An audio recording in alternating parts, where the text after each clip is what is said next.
In this short tutorial, I'll show you how to disable SharePlay on FaceTime.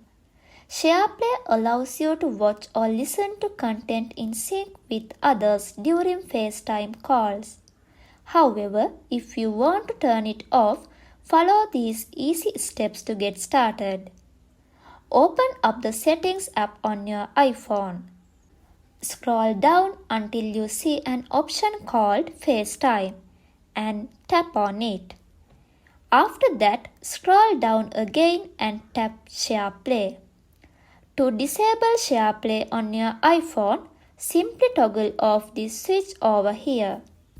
So that wraps up this tutorial. If you have any questions about this whole process, please let me know in the comment section below. And if this video helped you out, please give it a big thumbs up and subscribe to this channel for more tutorial videos like this one. Thank you so much for watching and have a good day.